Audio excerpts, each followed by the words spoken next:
So keeping on what you said, I think it's a fantastic question because maybe some of us identify with him better. What I don't want to do is, I'm not getting into whether you think he's right or wrong, whatever the case is. I'm just addressing the educational purposes of that example.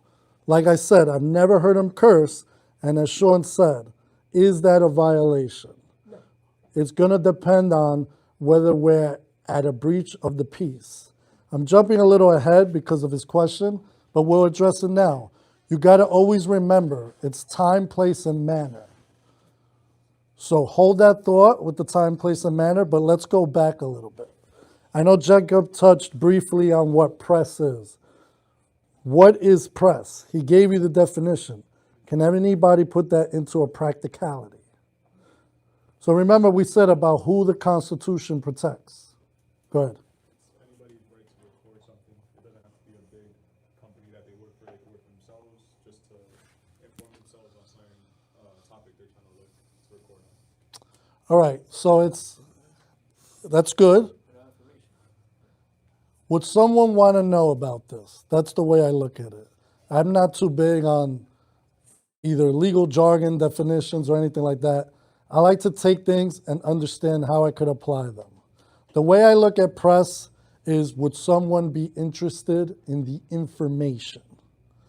Would someone be interested in where their tax-paying dollars are going?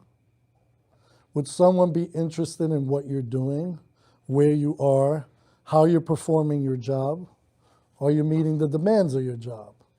So when someone comes in with a camera, where do we get a press pass? Anybody know where you get a press pass?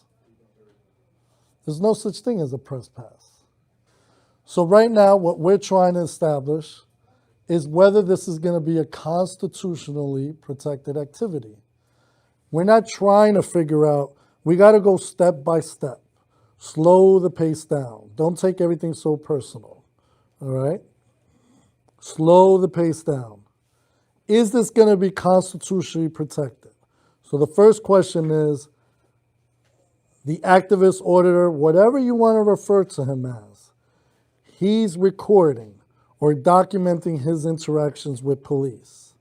Is this something that people are going to want to know about? Yes or no? So now the second question is, do they have a right to be where they are? And how do we determine that? Anybody have an idea? Go ahead, Five. So we want to determine if something is publicly accessible, right? Generally, obviously, anything owned by the government or run by the government is usually going to be publicly accessible. So for purposes of First Amendment, we are not addressing the private part of this. This is all what's publicly accessible. So how do we determine publicly accessible? You gave me the definition. Go ahead. So what you could see, I could record. But what does that really mean? I have a better one for you. Wherever my legs can take me without a camera, wherever I could go. So if I walk up the stairs to the town hall, would you ever stop me from conducting business at the building department, at the fire code office, at any division within the township of North Bergen? If I'm walking, we could probably consider that to be publicly accessible. Easier way to remember it. This is the test that I say, publicly accessible. So now, let's say I'm at the police department and I am at the desk. Would you challenge me from being at the desk if I didn't have a camera in my hand? Not inside the desk. We walk up the stairs and we walk at the desk and we want to give a report. You would say you wouldn't have any objection to that. Now let's say I'm at a park, I'm at a softball game, I'm at a basketball game, baseball game, whatever, and I'm there to see my child play, and we are on the street, let's say, or we are in a government property where the public comes through. Would you ever object and ask me, what am I doing there? So now it's very, very, very, very, very simple. Put a camera in their hand and it's no different. If they're able to walk through there without any interruption, and the general public goes through there, all you're doing is putting a camera in that individual's hand, and you know you're good to go. Because in the heat of things, a little nervousness, some people are camera shy. The time to figure out is, according to the documents, this is this building, so forth and so on. That's not the time to try to figure out whether you're going to be good to go or not. Just think, Mejia, traffic. Do people walk up to the main entrance for reports? I'm not telling you, I'm asking you. No. So then that would not be a publicly accessible area. Does the general public walk through this building on their own? So that would not be publicly accessible. Now, what about the parking lot? Let's use that as an example. What happens if an auditor / activist comes and starts filming all of the contents of your vehicles? They go into your window, they go into the police car, they record the computer, the lookups, the reports, loss off, whatever. Could they do that? You're saying no, yes? What are you saying? Sensitive information that the public. Oh, that's a good point, right? So we'll use sensitive with motor vehicle, NCIC computer, etc. So now, again, take yourself out of the contents of the information. Take yourself how we got there. I consider this like a math equation. 1 + 1 = 2. If we can't get to 2, we're no good. So, we're in the lot. We're walking through the lot. Does the public walk through this lot? Who disputes that? Anybody disputes that? Anybody? All right. Now your vehicle is parked right here.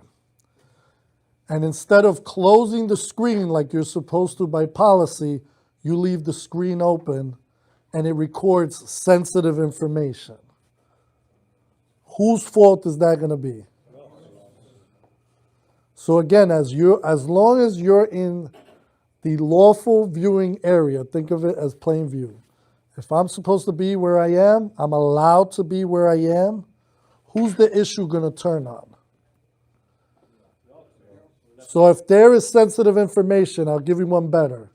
Because I obviously go around to all the townships. I help them with their signage, how to arrange their desks and everything. We have a poor architectural plan at one of the townships. And the way it's set up is, or think of it also as a DMV. When people are processing that information and they're going through that information and there's sensitive information being transmitted, right? So now I'm the auditor. I walk up to that desk or window from the publicly accessible area and I start filming that screen. That is how the architectural plan is. They cannot, the way they set it up, the computer is facing the public. It goes to answer his question with regards to the vehicles. What do you do at that point?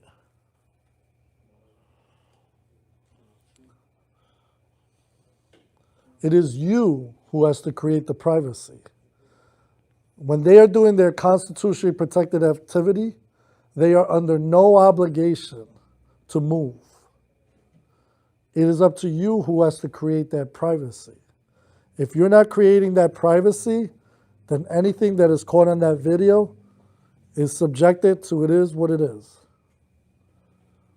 Very important. You walk up, you're investigating, whatever it might be. I get a lot of questions. Oh, I know one. So what about when the victim is giving her information regarding a sexual assault? At that point, that's it. The auditor, the activist is not going to be able to film. Who says yes, who says no? Sexual assault, very serious. We have confidentiality. Domestic violence, we have confidentiality. They're giving their statement at the window. The window we established, publicly accessible. What are you going to do? Said nothing. Yeah, take her. Remember, create privacy. It's your job to create privacy, not their job. So you're going to move that victim so she could give her statement. Again, it's 1 + 1. It's very easy. Whenever they come onto whatever piece of land they're at, is this going to be considered somewhere that the public frequents? If the answer to you is yes, put the camera in the hand, we're at a yes. Now, wherever they're standing, are they allowed to be where they're standing? If the answer is yes, again, very easy. 1 + 1 means we got a 2, we're good to go. You're going to move that person. Is it absolute? Is the First Amendment absolute? The right to record, the freedom of press. Is it an absolute thing? Jacob touched on it briefly. Is that going to be absolute, Kiana? Pick a situation that you think an activist auditor coming through is going to be restricted in their ability to record. Restricted? Yes.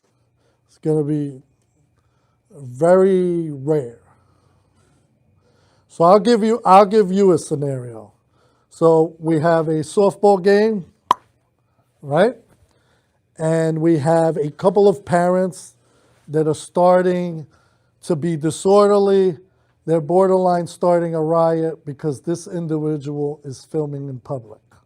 He's filming their baseball game. He's filming whatever they're filming. And now you respond as the officer.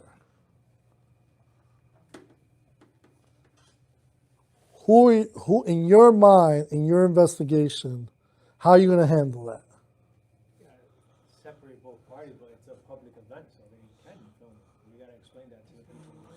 So now is the person creating the verbal argument or the parents that are getting rowdy, is that the issue for the individual recording and getting some content? Is he on a publicly accessible area? So let's say we're going to document that report. Is that a mutual verbal argument? She said yes. You said no. Why no?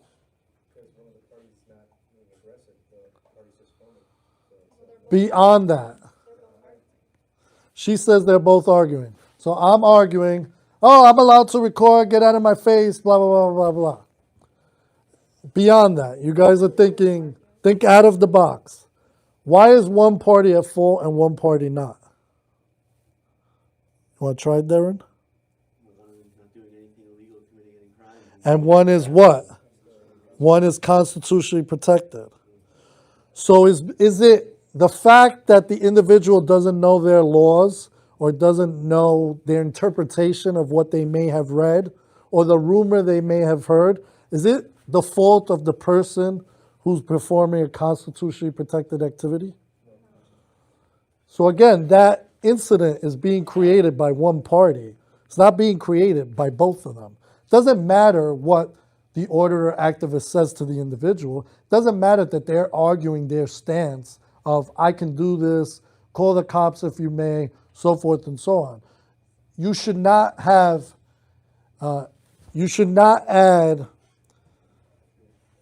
feelings to this investigation. Remember, we take information that is reasonable and objective.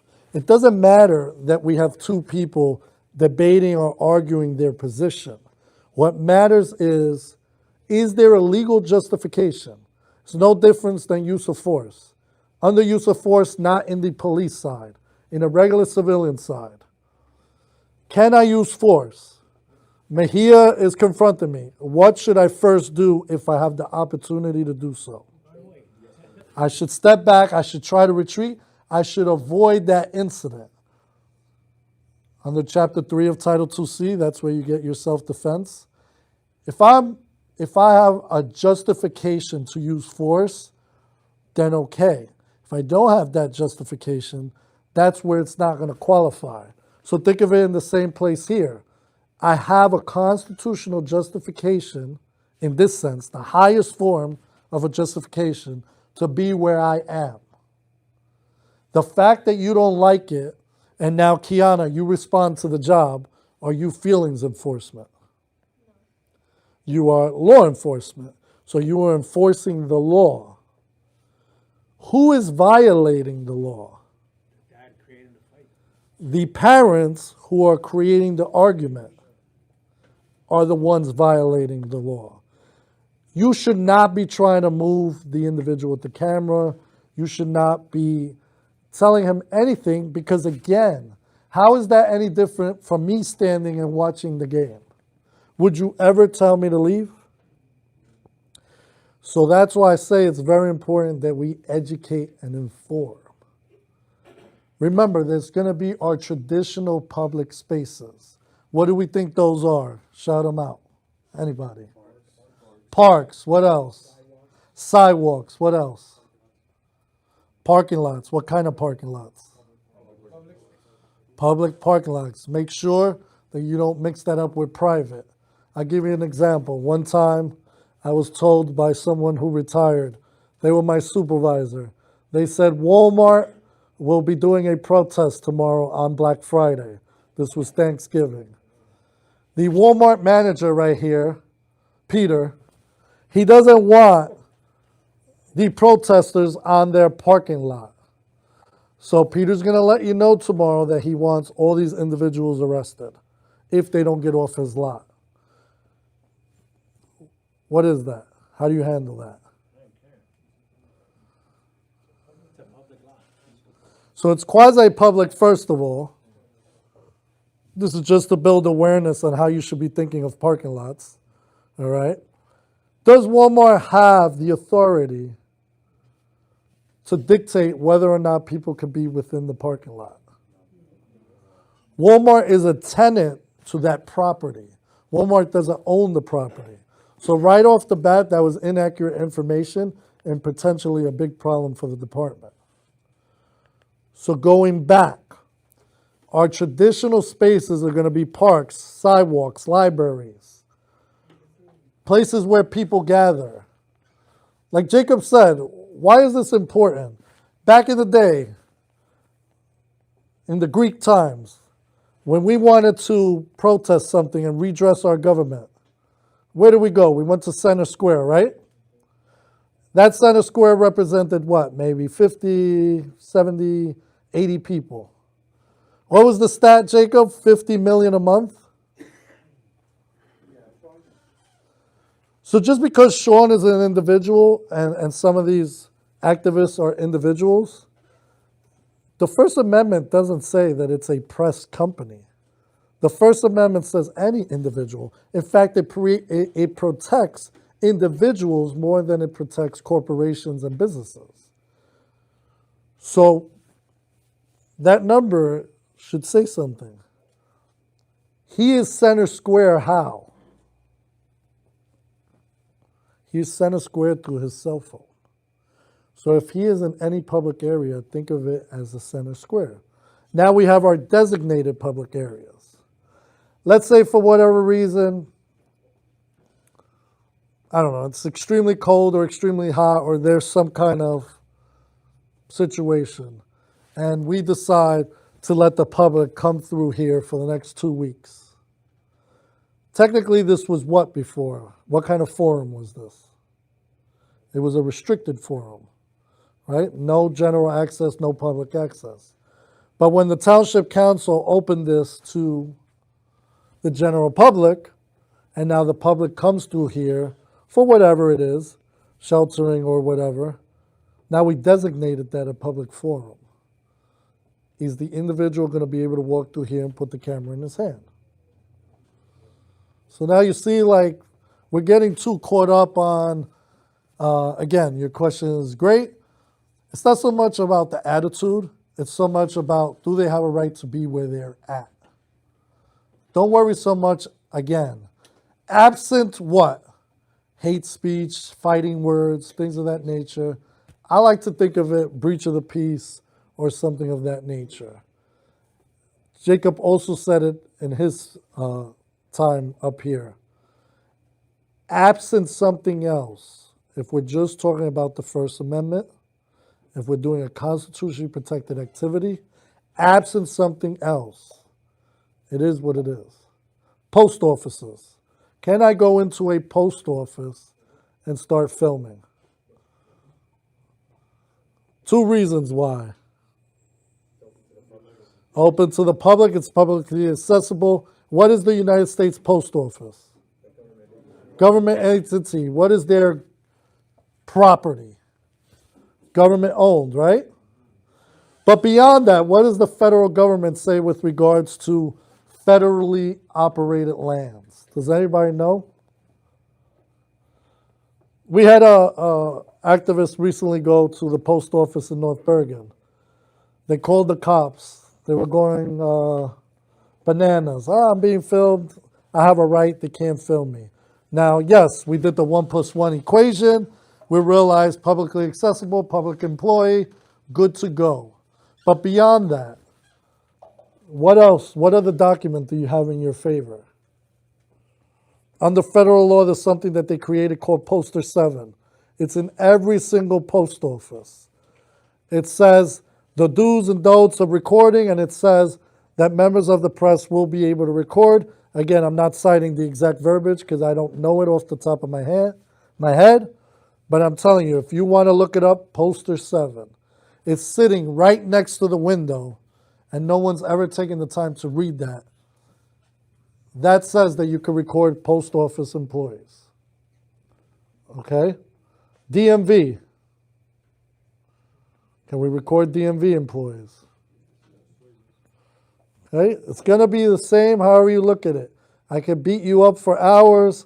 I can make this go on another 3 hours. It's very simple. The Gucci store, private stores, ShopRite, think of anything. Can I record in the store? I have a question. When it would come to like a clash between like somebody's religion and somebody that's like an auditor, because a church is technically open to, I don't want to say everybody, but if somebody feels like they're practicing religion and it's being violated by somebody that's trying to gather information on that person's religion. So what's the difference in his question between what we're talking about? A church is what? Place of worship. Who owns the church? Does the government own the church? So right off the bat, we're not even talking about churches. So that would be private. But take my example. We're going to film into Victoria's Secret, right? All the females going into Victoria's Secret are going to have a problem with you, the auditor activist, filming. I am filming from a public street. Is that good to go or not? That is a private business. Can I go into Victoria's Secret and film? The private party can kick you out. But if I am in a lawful standing point, a publicly accessible area, and I point my camera and Victoria's Secret does not create privacy, Victoria's Secret's going to have to do that. It's not that the auditor is going to have to move. Time, place, and manner. Do you understand that? You all said yes. What does that mean? Give me an example. Give me an example of time. 3 in the morning wouldn't be a justifiable time to. Why is that? That's just the time that usually business isn't being open or conducted. Business for who? Like if it was a business that's like closed hours. So remember, take the cell phone out of my hand. I'm just a regular going to the building department. Can I go to the building department at 3 in the morning? They're closed. So if you put in my camera in my hand, can I go inside the building? That's an easy example of time. Place. Accident scene, fire scene. Can I, as a reporter, go up right to that building and start recording? Anybody was on the fire with me the other day? What did I say? Yellow tape, and I distinguished a perimeter that was non-accessible. It was no longer publicly accessible. This is why your yellow and red tapes are extremely important. You have to designate. People have to have notice. If we don't have any yellow tape and we're just running around in all different directions, Can CBS or Sean from Long Island Audit know where they're supposed to be if they have nothing to go by? So when you put that yellow tape up, you're doing it what? Because you don't want them to film? Why are we putting that yellow tape up? Scene safety. So to answer your earlier question or my earlier question, the First Amendment is not absolute. We have time, place, and manner. Scene safety is going to supersede that.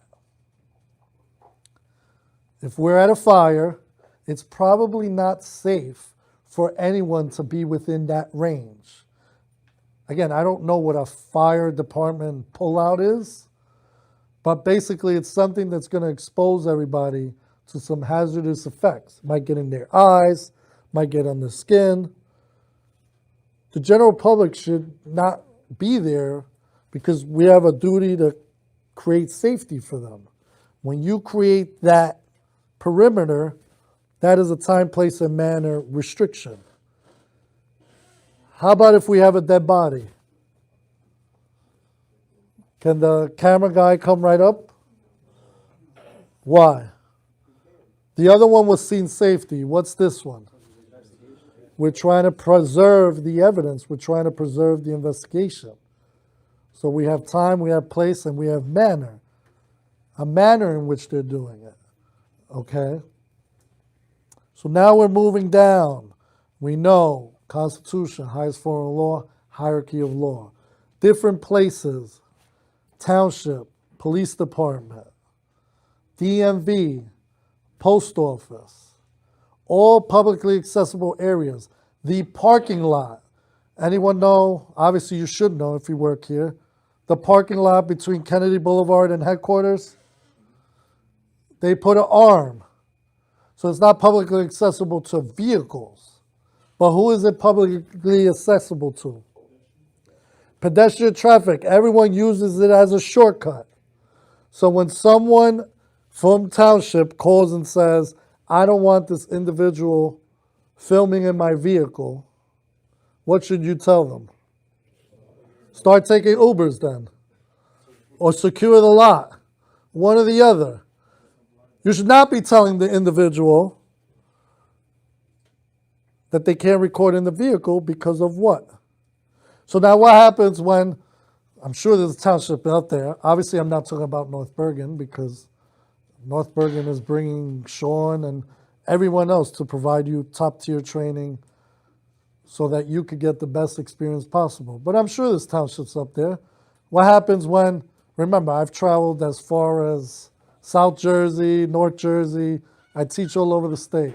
What happens when they tell you that they have a bell? Oh, no, we got a bell and we activate it. And then we all know to refrain from publicly accessible. Why is that a bad idea? Why is it a bad idea to change your way of business just because there's a man with a camera or a woman with a camera? Do you think that Sean just randomly shows up to places? I'm sure he does, but I'm also sure he does a little homework. And what can be discovered? Maybe Sean went there a few days ago without a camera. And now he came back with a camera just to see how you act. What if he did an Oprah request for surveillance video, whatever the case is? You should not be changing the way you do business because the lie is worse than the mistake. Why are we making all these arrangements to prevent someone from filming? I hope they don't take this as insulting, but a lot of times, like he said, what sells? What was your exact words, Sean? If it bleeds, it leads. So if it's not bleeding, where do you think they're going? Next door. Because they don't bleed in North Bergen. We don't give them an opportunity. We open the doors. We make everything transparent. What are we hiding? I don't have ownership to the township of North Bergen. I don't have ownership to my vehicle. I don't have ownership to anything. My police vehicle. What are you so worried about? Just let them see whatever they want to see. Give them the Disney World experience.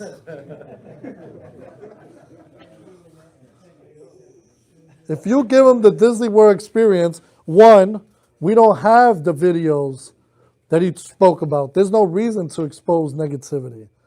If you're giving a top quality service within the confines of the law, there's no reason. So obviously we could keep going further. This topic is expansive. Last time I did research, there's something like, I think it's either 10,000 or 100,000 cases just on the First Amendment. Oh, and by the way, you don't have qualified immunity when the law is well established. Do we think 10 or 100,000 cases is well established? So there's no qualified immunity. And another thing I'll address is identification before I ask Sean if he has any closing comments. What is the law in New Jersey regarding identification? In a non-motor vehicle setting. Right now, we didn't have this training. You guys didn't know who Long Island Audit was. It's early in his beginning days. He comes, he records, and we say the fancy, give me your ID. How about this one? Again, we have a situation where I was double parked, my vehicle was double parked in front of someone's home. The owner basically told me something to the effect of, get out of there. I said something to the effect of, basically, shut up before I burn your house down. The cop came. We have a potential, again, I'm not sure, but we have a potential terroristic threats. We would need more information. The homeowner has no complaints, and the officer wants to document that in case there are further complaints down the line. You ask that individual for identification because you have reason to believe that he may or may have not committed a terroristic threats. Reason to believe. Can you obligate that individual to give you an identification? Yes, no? Yes, yes, yes, yes.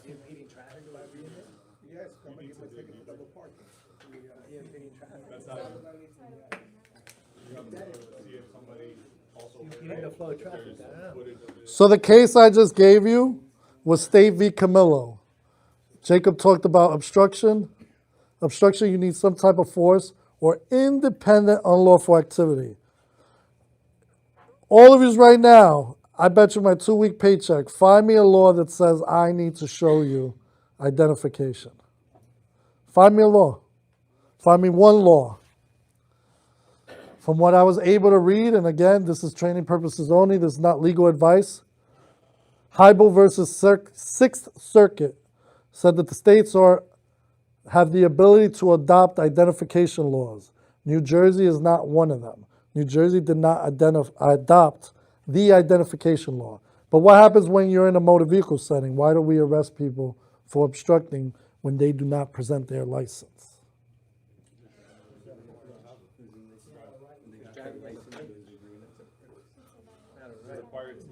What's the violation? So what is the charge? Title 39 says you could arrest for any chapter 3 or 4 offense. Is that correct? That's what Title 39 says. Is that accurate? No. State v. Pierce says you will only arrest for major motor vehicle infractions. And obviously, if you need to arrest someone, take someone into custody to identify that person in a motor vehicle setting, you may do so. And when someone refuses to identify themselves, they are violating 39.3-29. And that is the independent unlawful act covered under obstruction. So again, 1 + 1 = 2, Disney World experience, and I think we should be fine. Any questions? Anything? Again, we're here for you. Anything? Sean, anything before we close? I just want to say just one more thing, just a closing thing. I know, sorry, you guys.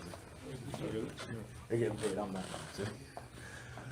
I'm not gonna I just have to switch my shift. okay.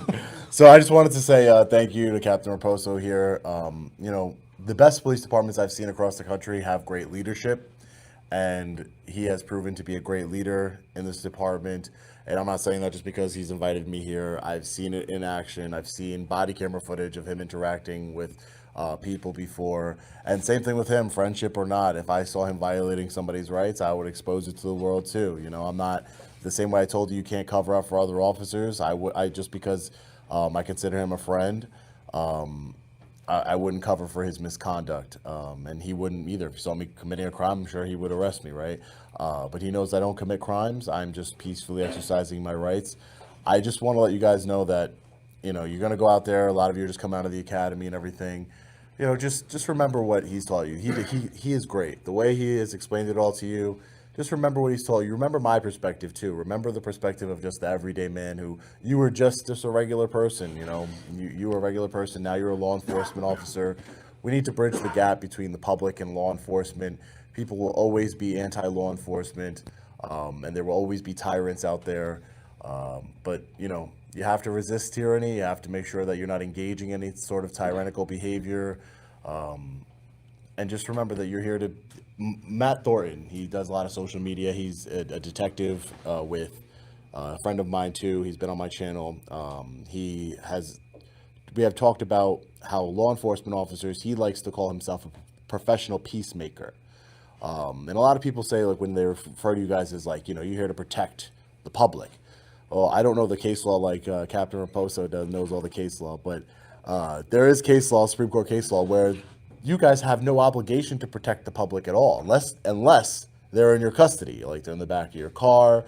You have no obligation to protect the public.